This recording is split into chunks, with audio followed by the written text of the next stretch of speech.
We spoke to Andrea Rogers after her brother was sent to the ACI for life. She says she still has no idea why he killed her son. He didn't even get to live his life. He just graduated before he got killed. This video was compiled using information which was made public via news or government agencies and is intended to honor the lives of those who met an unimaginable fate and also bring awareness to the unjust behaviors in our communities. At 1:36 a.m. on March 26, 2016, when Warwick Police officers arrived at 149 Haswill Street, they had no idea of the scene they'd return to in just a few hours. Some sources say law enforcement was called by 20-year-old Jared Rogers, while others say that they were called by his mother, Dawn Rogers, who asked them to remove her son Jared from the house due to his intoxication. Dawn told officers that Jared had arrived at the home intoxicated and had woken up everyone in the house in order to talk. An argument then ensued and officers were called, yet Jared showed no signs of violence and no mention of weapons had been made during the initial visit. Police Chief Stephen McCartney later shared that family members only told officers they thought Jared needed to be removed from the house and allowed time to cool off. The police did not have evidence that Jared had been violent or that he had committed a crime, so they treated the call as a routine transport for medical detox. Officers took Jared to Kent County Memorial Hospital's detox center, and prior to that, even recalled him saying that he did not want to get in trouble as he was planning to attend college. 2 hours after being admitted, around 4:20 a.m. on March 26, 2016, Jared was released from the facility into the custody of Jake Cabral, who picked him up and immediately took him to the home on Haswill Street. At approximately 5:30 a.m., 19-year-old Michael Rogers laid sound asleep as his uncle, Jared, climbed into his own bedroom window, opened the back door for the men he recruited, and in turn, murdered the 19-year-old nephew before turning the knife on his brother, David Rogers. It was only after the incident, while interviewing Jared's brother, David, who had also been stabbed, that officers became aware that Jared had used a knife during the earlier argument. McCartney said that the family seemed more concerned about keeping Jared out of trouble at the time. A 10-hour-long manhunt for that Warwick murder suspect came to an end in North Providence, and we spoke exclusively to two men who say they helped police track him down. Police arrested the 20-year-old murder suspect here at a convenience store on Waterman Avenue in North Providence. When I see him, I'm like, something wrong with this guy, you know? He was shaking. Store clerk Mustafa Al-Hamid says Jared Rogers tried to buy sleeping pills, bleach, and a knife after emerging from the woods across the street. He asked to use Al-Hamid's phone. So he used the Facebook, and when I look, he was using the internet.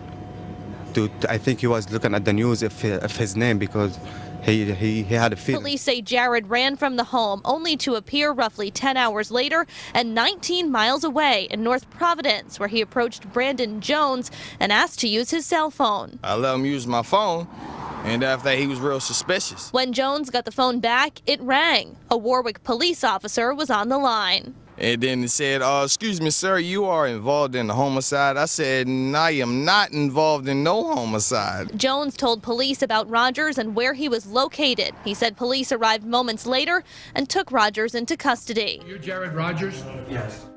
As a result of a preliminary investigation, just 2 days after the attack, Jared Rogers was arrested and charged with the murder of his 19-year-old nephew and assault with a dangerous weapon for the attack on his 30-year-old brother.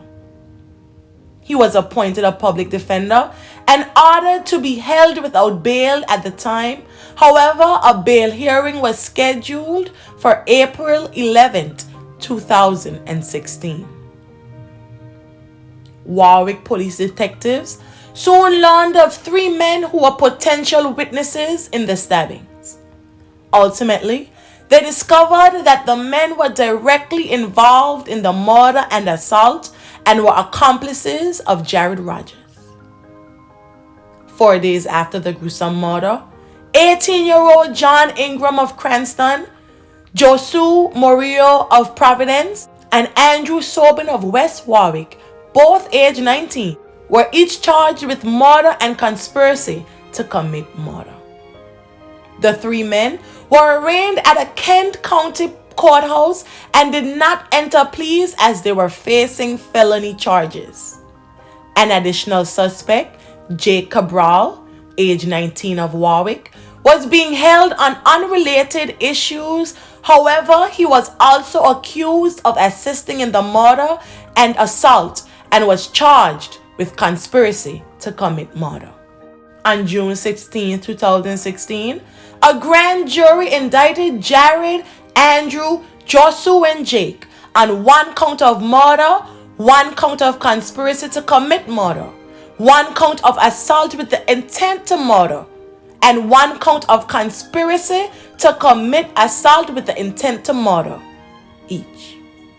All 4 defendants were ordered to be held without bail, and their next court appearance was scheduled for June 24th, 2016. Cabral was previously charged with conspiracy. However, the grand jury found probable cause to charge him with the more serious counts. John Ingram, who was also charged with the murder and conspiracy, was not included in that specific grand jury indictment. 2 of the suspects, the mastermind Jared Rogers and John Ingram, reached plea deals with the state of Rhode Island. Ingram's charges were then adjusted to 1 count of second-degree murder, and he faced up to 30 years, being required to serve 15 years in prison. In December 2018, Jared Rogers, then aged 23, pleaded nolo contendere, meaning that while he accepted a conviction, he did not admit guilt. As part of the plea deal, the state dropped the first-degree murder charge to second degree. Prosecutors revealed that Jared's brother, David Rogers, suffered a stab wound to the abdomen. Jared faced a minimum of 35 years in prison, with the maximum sentence being life in prison. According to court documents, Cabral was released from the Adult Correctional Institutions, better known as ACI, on $1,000 cash bail on December 19th in regards to the unrelated case. Michael's family was vocal in saying that they wanted justice, but said that they were unsure it would be served. In court, Michael's mother wiped away tears. She said she and her loved ones were distraught and confused. Andrea Rogers told media sources that she was outraged after 2 suspects in her son's murder reached plea deals with the state of Rhode Island. She spoke of how hard it was to look at her baby brother Jared, as she referred to him. She said that she still did not know what happened to her son on that night. Michael's father, Adrian Smith, said he did not expect to find out why his son was killed, but would have liked some form of closure. While the Attorney General's office did not clarify which defendant wielded the knife, prosecutors were confident that Jared had planned the attack. Rogers' lawyer, Melissa Larson, asked that Rogers serve 35 years, citing his chaotic childhood plagued by mental health and substance abuse issues. He lost his hair by age 12 due to alopecia and suffered from congestive heart failure and asthma and had panic attacks and agoraphobia, according to his lawyer. Jared started to read a letter to the court, but was apparently too overcome with emotion to continue. Lawson then read the letter, which was written by the convict telling of his deep remorse. He apologized to his mother, Dawn Rogers, saying he was sorry for what she had to see. He addressed the victim's mother, his sister Andrea, who burst out into tears. Jared said, "Every time I see you, my heart breaks for the pain I see in your eyes." To Michael, he wrote, "Mike, if it wasn't for me, you'd still be here today." Judge Daniel Procaccini declined Jared's lawyer's request for a 35-year sentence, saying he saw little prospects for rehabilitation, calling the murder of 19-year-old Michael Rogers one of the most horrific, senseless crimes he had ever seen. The judge accepted the prosecutor's recommendation that Jared be sentenced to life behind bars.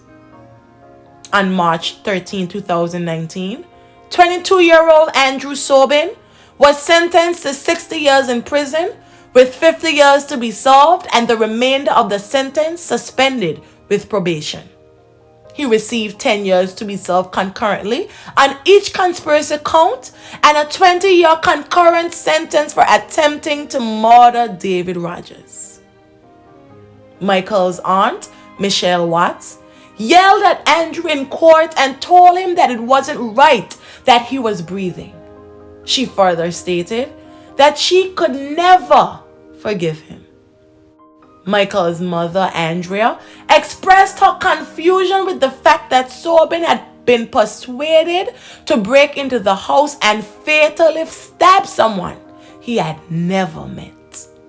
Jake Cabral, then 22, admitted to conspiring with Jared Rogers and the others to murder Michael Rogers. In exchange for his admission, Special Assistant Attorney General Amy Dodge dismissed 3 other counts. Judge Procaccini sentenced Cabral to 10 years, with 7 to serve at the ACI and the remaining portion suspended with probation after he pleaded guilty to a charge of conspiracy to commit murder. In court, Andrea spoke of taking action to save Cabral's life when he was overdosing. She went on to blame him for putting the tragedy in motion by picking Jared Rogers up from the Kent County Hospital where he'd been taken for detoxification. Both Sobin and Cabral received credit for time served since their arrest in March 2016. According to prosecutors, had the case proceeded to trial, the state was prepared to prove beyond a reasonable doubt that on the evening of March 26, 2016, Sobin and Cabral, along with the other defendants, were involved in the stabbing death of Michael Rogers and injury of David Rogers. John Ingram's sentencing was scheduled for May 21, 2019. However, no information has been shared publicly. Furthermore, no information regarding the trial of Josie Murillo was found, and the inmate website did not have any updates. When I am able to find updates, I will post in the comments of this video. Be sure to subscribe so you don't miss out on weekly uploads. May the family and friends of Michael Rogers find solace in the happy memories, and may his soul rest in perpetual peace. My thoughts and prayers are also with his uncle, David Rogers, who was also wounded during the incident. Thank you.